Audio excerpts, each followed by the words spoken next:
Hello and welcome to Liam's Lyceum. I'm your host, Liam, aka Himbar, and today I have another tag for you.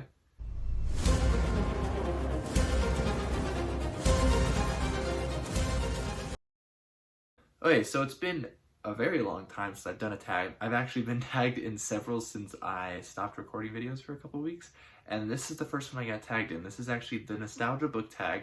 I was tagged by Owen from Owen Edwards Book Reviews.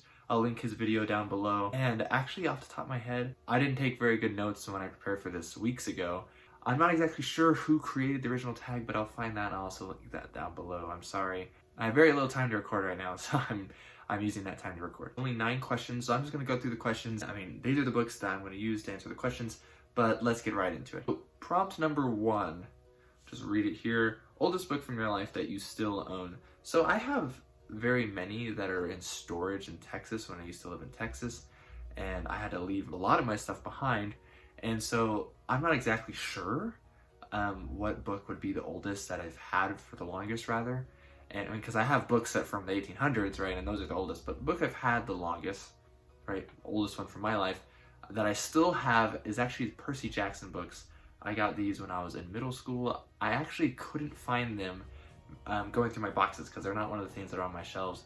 I haven't read them in years, but I do have these all nice and hardcover. One of the few series reread several times. I don't really reread much, and I haven't, again, touched these since I was probably about a freshman in high school, but that's probably the book I've had the longest, which, like I said, I've definitely had other ones, but I don't have them right now, so. And first love, library books. So I did used to read a lot more from the library when I was younger. This is mostly my school's library, but when I was thinking about it, I actually couldn't remember. I went back and edited this note later, and I would say probably the Spiderwick Chronicles. I don't remember who wrote these things really. I don't remember the names of the books, but I do remember really enjoying them. They're like a fantasy meets the real world type thing, kind of like Harry Potter. But I mean, I read these in middle school, I believe. I can't really remember, but I remember really liking the Spiderwick Chronicles.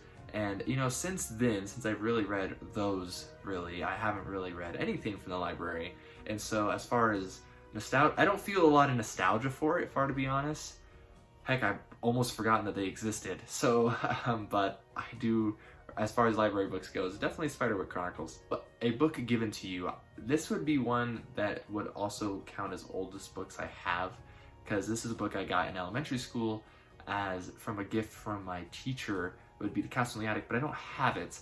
And so the book I have still that was a gift and does mean a lot to me, does bring me back a lot of nostalgia, is The Hobbit.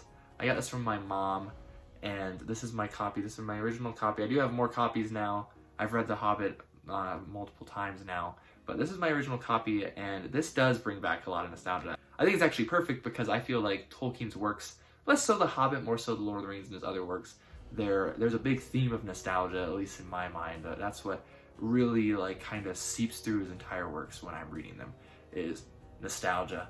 And I mean, you want to go home, right? But in reality, in the case of Tolkien's works, that home doesn't exist anymore. It doesn't exist as you left it, at least, because everything changes. The Hobbit, though, for that one. Hey, book 4, a book recommended to you. Now, I could say Percy Jackson, because that was a recommendation from my good friend Juan when I was in school in Florida, but I already used Percy Jackson, so I'll go with another book that turned out to be fantastic, and is something that's still more in the vein of what I enjoyed these days, and that would be my neighbor, good friend of mine, who was a big fan of Wheel of Time, and because of that association, he actually had read The Way of Kings by Brandon Sanderson. So it was from his recommendation that I ended up reading my first Brandon Sanderson book, which was The Way of Kings. I know some people do start with this one. It's not generally recommended to start with this one, but definitely my favorite series by Brandon Sanderson. I absolutely love the Stormlight Archive. So we got The Way of Kings. That is definitely a great book that was recommended to me once, and it does bring back a lot of nostalgia. I read this back in 2015 along with Words of Radiance. A buddy read. So I mentioned before in some other tags that I have only done buddy reads somewhat recently. I started about a year ago. But the first buddy read that I loved participating in, and I had a lot of conversation going in, was one I did with my brother, and it was the first buddy read I ever did with my brother, and that was just early this year, and that was Ringworld by Larry Niven. This was a really fun book. Now, Niven has problem with his characters, but this setting was so fun to explore. It was so awesome. I really enjoyed this book, and my brother really enjoyed it. I think he enjoyed it more than I did. So, but that brings back some nostalgia, even though it's not very old nostalgia, right? But I did enjoy reading Wingworld. That is something that I guess counts, right? So a book introduced to me in school. So I had a problem in school where I hated reading most of the books they would give us because I hated being forced to read something I wasn't interested in, which is, you know, a problem I'd still have, but no one's forcing me to read books I don't want to read for the most part. So, but a book I don't actually have a copy of, which I need to get a copy of, and I absolutely loved. There of course were a few in school. I mean, they weren't all that bad, but I loved To Kill a Mockingbird. Absolutely loved this book. I read this as a freshman in high school, and I thought it was great. I thought it was awesome. So I do need to get a copy. I would probably, I think I would enjoy reading it again at some point. So genre fiction that inspires nostalgia. That is prompt number 7. So this one, I actually want to talk about other things with it. Okay, nostalgia comes from a lot of things, but a lot of my nostalgia comes from video games. And I don't play a ton of video games anymore. I've gone more into reading and kind of left video games behind. Now I do play video games still. I mean, don't get me wrong, but it's just not nearly as much as I used to. When I was a teenager and younger, that was almost my entire life. I mean, I loved to read here and there, and I ended up reading some great stuff, but for the most part, I was playing video games.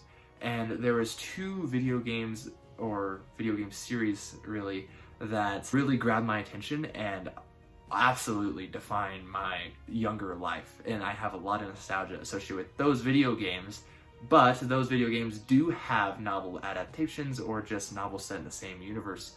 And so I just wanted to share those.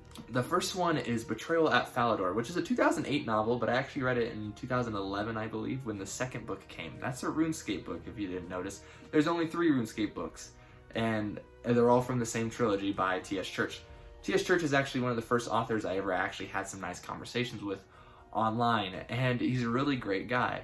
And I love RuneScape. I played RuneScape for the first time in about 2004, I believe. I think it was early 2004. So I was very young, and I played it so much. I mean, for one single game, I probably don't have more time in any other game. That by far, I played way too much RuneScape.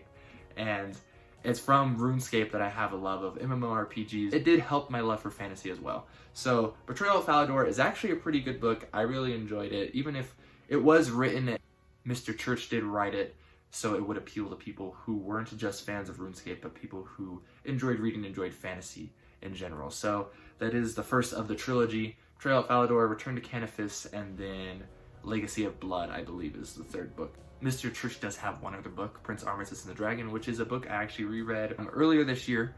And this is the first book I actually ever read on the Kindle because it doesn't have a physical release. I would love if you released it physically. Prince Armistice and the Dragon is a great book, though, that I would recommend to fans of Game of Thrones, really, or anyone who likes darker fantasy, but it's also really short. It's really short. Along those same lines, I'm kind of cheating for prompt 7. I put 2 books in here for the other video game series I'm a huge fan of. So that is Halo, The Fall of Reach. This is an original cover. If you go and buy it online now, it will not look like this unless you find an old copy. This actually came out before Halo Combat Evolved, which is the very first Halo game, which is coming up on its 20th anniversary. So this is written by Eric Nyland, who is a fantastic author, and I absolutely fell in love with Halo when I read this book. I read it a little bit before Halo Reach came out, which is why I had some problems with Halo Reach's lore, because it kind of clashes with what's in the book. But this book is an origin story to Master Chief, who's the main protagonist of Halo. So if you have any interest in that, then I would just recommend reading this book. This earlier version has some weird discrepancies in it that they've edited and are fixed in the later books. But overall, it gives you a great origin story to Master Chief and the other Spartans. So I would really, really recommend it, anyone interested in that. I've read over 20 Halo books. I actually read one when I was sick, and hopefully I'll have a review up for that shortly. Prompt number 8 is a literary work that inspires nostalgia. He said literary work, and so that made me think a non-fiction book, maybe? I don't really know, and a lot of them don't inspire nostalgia in me because I don't know why they would. Now, that being said, I do have a book that does bring back memories of first discovering the world of the topic I find interesting. I am interested in Germanic philology, specifically for school, but I also just like early English history, early medieval English history for that matter, dealing with Anglo-Saxons and such. And so I do have it was a print-on-demand copy by Forgotten Books, these are public domain books. but is Widsith and Widsith a Study is what I call it normally, but Widsith a Study in Old English Heroic Legend. It is by R.W. Chambers, who was a great scholar from around Tolkien's time. So, and he was in the same field as Tolkien, of course. It's a great book. I don't think I've actually read it 100%, but I've read most of it. I've enjoyed studying it, and that's one thing that's important to me for nonfiction books, is studying them, and not just, I have a really hard time sitting down reading a nonfiction book and just finishing it, because I don't want to, I want to dissect it. And so, but that is one of the books that I enjoyed a lot.